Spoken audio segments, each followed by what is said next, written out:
Hey everybody, how you guys doing? Hope everybody's doing all right. Thank you for tuning in again, and don't forget to hit that like, that subscription, share this. Definitely share this one.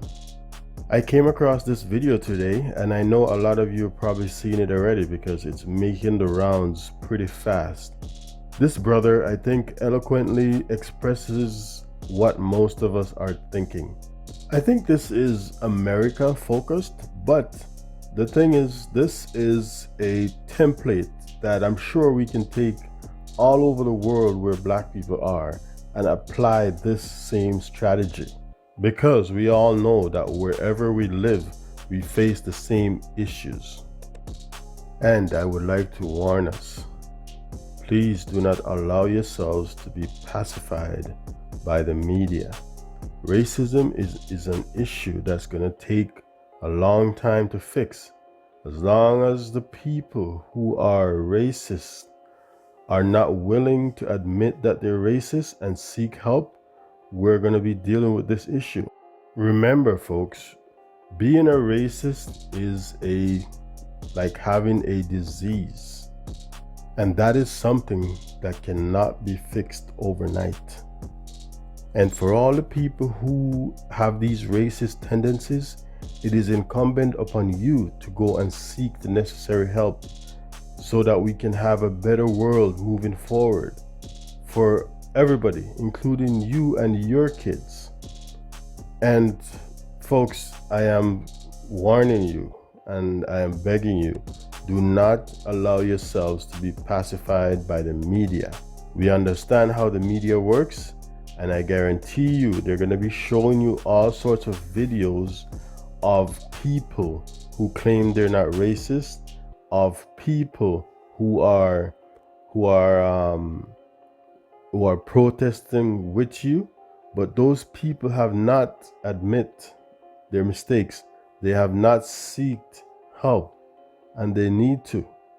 Remember, folks, racism cannot be fixed in 2 weeks.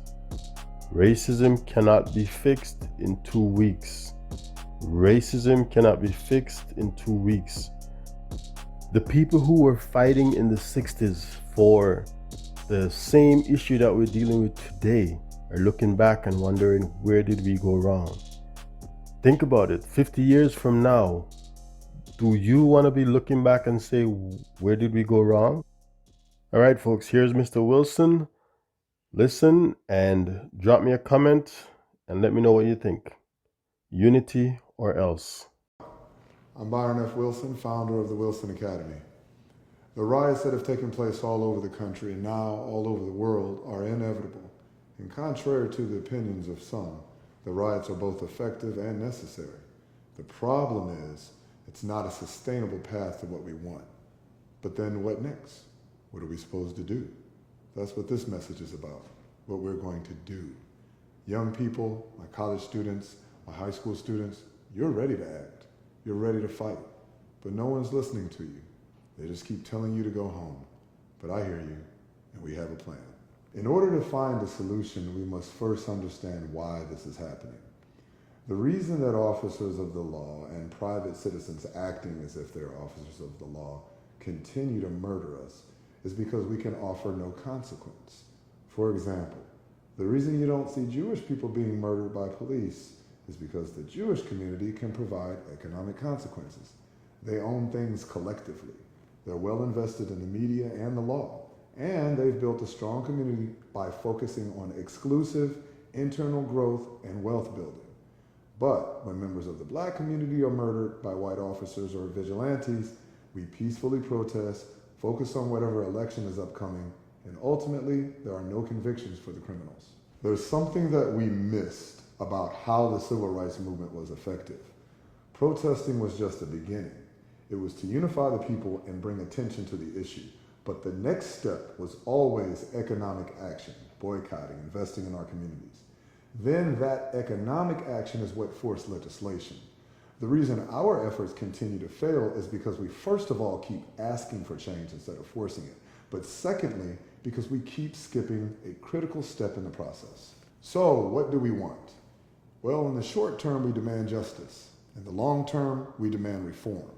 but we must be specific if we are to hold our nation accountable. So we demand three things. One, we demand convictions and equitable and appropriate prison time for all officers involved in the murders of Breonna Taylor and George Floyd and all parties involved in the lynching of Ahmaud Arbery. Two, we demand legislation that ensures independent review of public safety officers. And three, we demand a modification to the standards by which officers can be prosecuted. I'm sure you've heard people say, if you want change, get to the polls. Now, I'm not suggesting voting is useless, but the reality is voting will not solve our problems. In fact, we cannot allow ourselves to become distracted by political affiliations. The only way to get the change we seek is to show strength both economically and physically. So first, let's address physical strength. It is both irrational and un-American for us to continue to be met with force and not respond in kind. This is why we need all able Black Americans to exercise their constitutional rights and legally acquire a firearm. Perhaps Ahmaud Arbery wouldn't be alive right now had he been able to defend himself against the thugs who lynched him. And under Georgia's stand your ground laws, well, he would have been within his legal rights. To all my gangbangers, my Bloods, my Crips, GDs, folk, everybody, I'm asking you to help us protect our communities from the white supremacist groups who would harm us. You are already armed and you're not afraid to die. I hope that you see fit to call a truce and unite against a greater common enemy in order to protect our children, our mothers, our sisters, aunties, and grandmothers. Now we must address how we fight economically. America doesn't particularly care about Black life. If it did, we wouldn't still be facing what we're facing right now. What America does care about is Black dollars. So we have to start speaking America's language. Effective immediately, we will only buy food from Black-owned restaurants. This does not apply to grocery stores, as we don't feel there are enough Black-owned grocery stores nationwide at this point to accommodate the initiative. However, there are many grocery items you can find on sites like WeBuyBlack.com. Now, our Black-owned restaurant initiative means that you will need to avoid many of your favorite restaurants, but you will discover new Black-owned favorites. And you must ask yourself, what's more important? Understand that this is only phase one of a larger plan. We will implement phase two in the weeks to come. But this is something that everyone can do. So what's the point? And why will this work? According to both Nielsen and the CDC, Black people eat more fast food than anyone.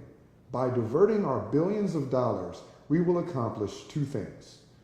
One, change is not free.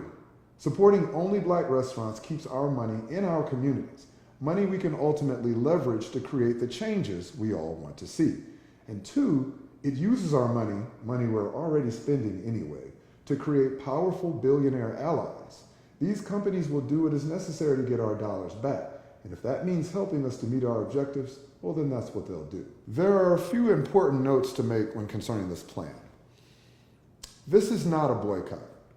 We are not punishing white businesses. We are simply consumers who are making a choice to exclusively support Black restaurants in the strategic interest of justice and reform. Please note that we are exclusively supporting Black-owned restaurants, not minority-owned. The terms Black and minority are not interchangeable. So, to my Chinese, Korean, Arabic, and Indian restaurant owners, we have nothing against you personally. But if we don't do this now, there will be none of us left to buy your products anyway. If a franchise location is owned by a Black person, eat at that location exclusively. We will not harm our own people.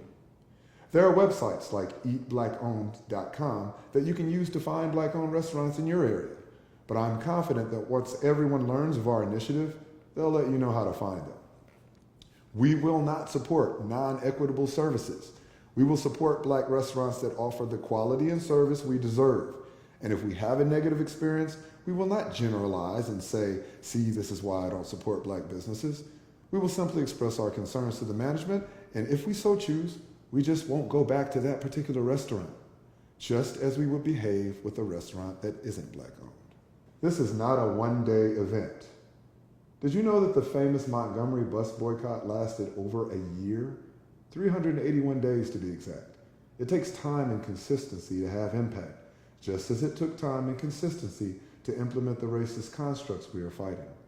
We will continue with our strategy until our demands are met. At times, this will not be easy. You will be tempted to stray. But please accept that there can be no change without sacrifice. A brief message to white Americans. We don't hate you. We don't hate America. We just need it to work for us in the same way it works for you. Please stop saying all lives matter. Saying all lives matter is like one house in a subdivision is on fire. The fire truck arrives and you ask the fireman to douse your house with water, even though it's not on fire, because your house is important too. We've been asking for equality for hundreds of years now. Please process that. Understand, we're done asking. This word you see on my shirt is ukurua. It's Zulu. It means fight. Black people, I need us to know that we are bigger than slavery. Our existence didn't begin when we became useful to America. We have our own continent, our own African culture, our own independent history. We are better than begging to not be murdered. The time has come for us to fight, and now we know how. Now, this plan cannot work if people don't know about it. So if you do nothing else, it's important that you share this post or the link to this post on all your social media. And whenever you mention the plan, please use the hashtag #HowWeFight. You can find a hard copy of the plan at thewilsonacademy.org. Remember, #HowWeFight. Share the post.